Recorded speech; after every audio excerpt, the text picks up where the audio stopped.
Hello parents, ये video home schooling के बारे में है। मेरी बेटी अभी 7th क्लास में है और उसका 5th वीक कैसा रहा होम स्कूलिंग का। इससे पहले फुल अप्रैल होम स्कूलिंग की जो वीडियो है वो अपलोड हो चुकी है। उसमें पूरा अप्रैल कैसा रहा होम स्कूलिंग का वो डाला जा चुका है। आप उसमें 4 वीक्स कंप्लीट हो चुके थे क्योंकि 5th अप्रैल से स्टार्ट हमने किया था। अभी मई का 1st वीक जो रहा वो यानी 4th मई से लेकर 10th मई तक वो 5th वीक है हमारा होम स्कूलिंग का। और उस समय हमने क्या क्या किया और उसमें बच्चे ने क्या क्या सीखा वो मैं आपके साथ शेयर करने जा रहा हूँ। So let's start with the studies. तो स्टडीज़ में वो अपनी ऑलमोस्ट, क्योंकि 7th क्लास में है, उसका ऑलमोस्ट कंप्लीट कर चुकी है। 8th क्लास के लिए की चीज़ें उसने शुरू कर दी हैं। तो स्टडीज़ वही वो अपनी फ्लेक्सिबिलिटी के हिसाब से कर रही है, अपनी लर्निंग स्टाइल के हिसाब से कर रही है। तो इसमें अलग ये है कि जब वो कोई सब्जेक्ट पढ़ रही है तो मैं उसको 2 से 3 पेजेस नोटबुक के छुड़वा देता हूँ, क्योंकि जब हम डिस्कशन करते हैं या चीज़ों को इंटीग्रेट करते रहते हैं तो नई नई चीज़ें निकल के आती रहती हैं और वो सब्जेक्ट के उस टॉपिक में हम ऐड करते रहते हैं, जिससे एक्स्ट्रा नॉलेज वो बच्चा गेन करता रहता है। इसी तरह से जितना बुक में दिया रहता है, जितना चैप्टर में दिया रहता है, उससे डबल ट्रिपल वो चीज़ों को कर रही है विदाउट बर्डन, खुशी खुशी एंजॉय करते हुए। तो दिन में वो 2 से 3 सब्जेक्ट्स अपने पढ़ रही है अपनी फ्लेक्सिबिलिटी, अपनी टाइमिंग के हिसाब से। तो उसको काफ़ी अच्छा भी लग रहा है और उसकी जो सिटिंग है वो भी बहुत इम्प्रूव हुई है, क्योंकि वो अपने हिसाब से कर पा रही है। तो उसमें भी काफ़ी इम्प्रूवमेंट है। उसके बाद मैं बात करना चाहूँगा सोशल होने की बच्चे, क्योंकि होम स्कूलिंग में सबसे बड़ी कंप्लेंट रहती है कि बच्चा सोशल नहीं हो पाता। तो अभी इसने बैडमिंटन की क्लास ज्वाइन कर रखी है, वहाँ पे बहुत सारे नए बच्चे आ रहे हैं अभी, क्योंकि मई में छुट्टियाँ हो चुकी हैं। तो वहाँ पे नए बच्चे जो एडमिशन ले रहे हैं तो नए बच्चों से इसका मिलना जुलना हो पा रहा है और नए नए इसके फ्रेंड्स बन रहे हैं। उसके बाद शाम को इसकी गेम्स रहता है अपने लोकल के पार्क में ही, जहाँ पर भी ये बहुत अच्छे से सोशल हो पा रही है। तो सोशल का भी कोई इश्यू नहीं है। 15th मई के अराउंड एक एजुकेशन फेयर है नोएडा में और प्रगति मैदान में, जो चलते रहते हैं, यानी मंथ में 2 to 3 टाइम्स हम बाहर घूमने जा रहे हैं। तो वहाँ से भी इसको हेल्प मिल रही है। वहाँ मैं इसको नए नए लोगों से मिलवाता हूँ और वहाँ पे ये लोगों से मिलती है, फॉरेनर से मिलती है या कुछ भी बाहर रहता है, तो इसकी इंटरेक्शन मैं करवाता हूँ, जिससे ये अच्छे से सोशल हो पा रही है। तो उसमें जो लोग समझते हैं कि बच्चे को सोशल होने में दिक्कत आती है, तो वो बिल्कुल नहीं है, बल्कि इसकी फ्रेंड्स से भी इसकी वीडियोस देख के इसको कॉम्प्लीमेंट मिलते रहते हैं कि तो बिल्कुल ही नहीं डरती, बहुत ज़्यादा कॉन्फिडेंट है तेरे अंदर, तो किसी से मिल लेती है और बात कर लेती है, कुछ पूछना होता है पूछ लेती है। तो इस तरह से इसको बहुत ज़्यादा कॉम्प्लीमेंट भी इस चीज़ के लिए मिलते रहते हैं। इसके अलावा होम स्कूलिंग में और एक्स्ट्रा क्या सीखा, क्योंकि होम स्कूलिंग करता है बच्चा तो उम्मीद रहती है कि बच्चा बहुत कुछ एक्स्ट्रा भी सीख रहा होगा। एक्चुअल में होम स्कूलिंग इसलिए रहती है क्योंकि स्कूल में वो चीज़ उतने अच्छे से नहीं हो पाती, इसलिए होम स्कूलिंग हो रही है। तो एक्स्ट्रा अगर टाइम रहता है तो ज़रूर करवानी चाहिए, और इसीलिए होम स्कूलिंग में बहुत ज़्यादा टाइम मिलता है, बहुत डीप पढ़ने के बाद भी। तो होम स्कूलिंग में अभी उसके अलावा मैंने इसकी बुक एक दे रखी है जो दिखाई थी मैंने पहले, डिसिप्लिन इज डेस्टिनी। तो ये एक मोटिवेशनल बुक है। इसमें दिया गया है कि कैसे लोग अपने गोल, अपने एम को अचीव करने के लिए कितना हार्ड वर्क करते हैं, कितना डेडिकेशन होता है, कितना मोटिवेशन रहता है, किस तरह से वो अपने आप को मोटिवेट करते हैं, कैसे उनका डिसिप्लिन रहता है। तो ये इसको पढ़ने से इसको बहुत हेल्प हुई है।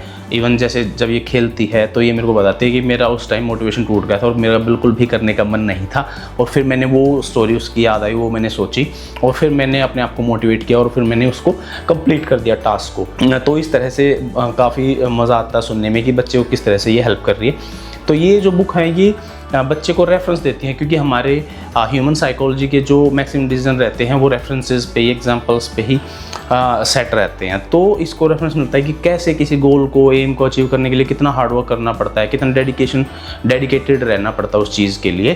तो वो जब तक बच्चे के पास या किसी के भी पास बहुत सारे एग्जांपल्स नहीं होंगे, रेफरेंसेस नहीं होंगे, तो वो अपने आप को मोटिवेट नहीं कर पाएगा और उसको दिखेगा कि नहीं, बहुत सारे लोगों ने इतना हार्ड वर्क किया, इतना तो करना ही पड़ता है और इतना डिसिप्लिन रहना पड़ता है, तो ये चीज़ें मिलना कोई मुश्किल नहीं है और ये लोगों ने किया है तो मेरे से भी हो जाएगा।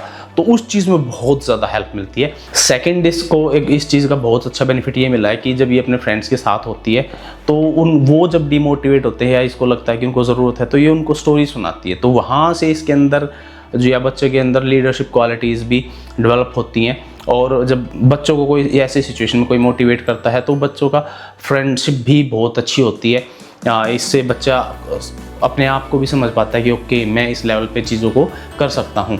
तो फ्रेंड्स के बीच में बॉन्डिंग भी अच्छी रहती है, बच्चे की लीडरशिप क्वालिटीज़ भी और इंटरपर्सनल पर्सनैलिटी, दूसरे लोगों को समझने की, तो वो चीज़ें आती है और बच्चा भी एक अपने आप को स्टैंड आउट फील करता है और जिससे बच्चे के अंदर बहुत ज़्यादा कॉन्फिडेंस आता है कि अरे मैंने बुक पढ़ी जिसकी वजह से मैंने को हेल्प की और अब ये मेरे को कितने अच्छे से प्यार से बोल रहे हैं, मेरे को रिस्पेक्ट मिल रही है, मैं स्टैंड आउट कर रहा हूँ किसी चीज़ में, तो बच्चा वहाँ से भी और ज़्यादा मोटिवेट हो जाता है ऐसी चीज़ों को पढ़ने के लिए।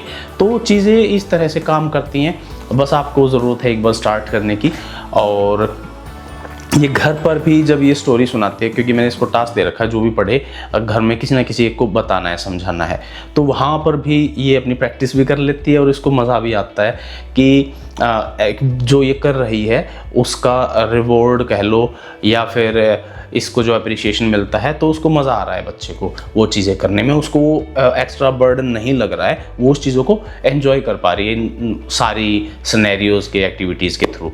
उसके अलावा इसकी जो कुकिंग क्लासेस चल रही हैं वो भी बहुत अच्छे से चल रही हैं। मैं आपको बताना चाहूँगा कि मैंने जो इसका सिलेबस पूरा डिज़ाइन किया है वो किया है जो अपना इंडियन देसी कैलेंडर होता है मून बेस्ड, उसको लेके साथ में सन बेस्ड कैलेंडर भी है। तो उसमें क्या होता है कि उसके थ्रू हम पूरा आयुर्वेद को भी उसमें इंक्लूड कर लेते हैं जो कि प्रैक्टिकली पूरे साल होता रहता है और ये 2-3 सब्जेक्ट्स हैं जो पूरे साल चलते हैं। तो आयुर्वेद हो गया, मून बेस्ड कैलेंडर हो गया, सन बेस्ड कैलेंडर हो गया, जियोग्राफी हो गई, एस्ट्रोनॉमी हो गई। तो और इन चीज़ों की वजह से केमिस्ट्री और दूसरे सब्जेक्ट इंटरलिंक हो जाते हैं, तो जिससे बच्चा चीज़ों को बर्डन फील नहीं करता और वो एंजॉय करता रहता है। स्टार्टिंग में थोड़ा आपको बच्चे के साथ पढ़ के उसको वो चीज़ें रिमाइंड करवानी पड़ सकती है कई बार कि देखो यहाँ पर ये हमारी केमिस्ट्री यूज़ हो गई, या ये सीज़न था आयुर्वेद की, ये औषधि यूज़ हो गई और ये उस सीज़न में होती है, या वहाँ से इसको सुखा के यूज़ किया जाता है, जो भी है, तो उस तरह से हम उसको यूज़ कर पाते हैं। उसके अलावा हर 15 दिन यानी फोर्टनाइट में इसको एक स्किल या टास्क पूरा करना होता है। जैसे ये 1 मई से लेकर 15 मई का जो इसका टास्क था वो है हवन का। तो हवन इसने ऑलमोस्ट कंप्लीट कर लिया है। अब हवन में पूरे साल में क्या रहता है कि इसमें अलग अलग तरह की औषधियाँ सामग्री यूज़ होती है जो हेल्प करती है, जो एंटीबैक्टीरियल होती है, जो हेल्प करती है हमें कि उस सीज़न की जो वायरल बीमारी होती हैं, वायरल होते हैं, वो हमें ना हो पाए। तो इस तरह से भी ध्यान रखा जाता है जिससे आयुर्वेद और बच्चा कॉन्शियस रह पाता है अपनी हेल्थ के प्रति, सीज़न के प्रति, और इस तरह से वो चीज़ें बच्चे को हेल्प करती हैं चीज़ों को सीखने में। फिर साथ में ये कर रही है एआई में हेजन और कुछ ऐप्स ये एआई कंप्लीट कर चुकी है। सबसे अच्छा उसमें जो हेल्प कर रही है वो है नोटबुक LM, वो बहुत अच्छे से यूज़ कर रही है और उसमें मज़ा भी आ रहा है। और उसका फ़ायदा ये है कि बच्चा अपने सब्जेक्ट्स को चैप्टर्स को रिवाइज़ बहुत अच्छे से कर पाता है। उसमें बच्चा उसमें ये अपने चैप्टर्स के माइंड मैपिंग कर रही है, यानी टॉपिक्स को छाट के वो ऐप ही उसमें टॉपिक्स के अकॉर्डिंगली माइंड मैपिंग कर देता है, एक नोट्स बना देता है, PPT भी बना देता है, उसमें चैप्टर्स को डाल के ऑडियो पॉडकास्ट जनरेट हो जाता है जिससे बच्चा अच्छे से रिवीजन भी कर सकता है और उससे नोट्स भी जनरेट हो जाते हैं। तो ये अभी नोट्स को यूज़ चाह रही है कि अपवर्क और फ्रीलांसर पर अपलोड करके वहाँ से कुछ अर्न करने की। तो जब बच्चा इस तरह से सोचता है और इन एक्टिविटीज़ के थ्रू होकर निकलता है तो वो सब्जेक्ट उसको बहुत अच्छे से ना सिर्फ याद हो पाता है बल्कि उस सब्जेक्ट की, उस टॉपिक की अंडरस्टैंडिंग बहुत अच्छे से बन पाती है। तो जिससे बच्चे का रिवीजन बहुत अच्छे से होती है और वो मोटिवेटेड भी है उस चीज़ को किसी तरीके से करने के लिए या अर्निंग के लिए। और ये इसमें मतलब किसी भी तरह का बच्चा बर्डन फील नहीं कर रहा है, उस एक्टिविटी को ज्वाइन कर रहा है, चाहे वो नोटबुक LM से है या आप डेली टास्क में डाल रहे हो या सन बेस्ड मून बेस्ड कैलेंडर के थ्रू आप जा रहे हो इंटीग्रेट करके। तो मतलब कुल मिला के बच्चा उसको खूब एंजॉय कर रहा है। और ये था इसका 5th वीक।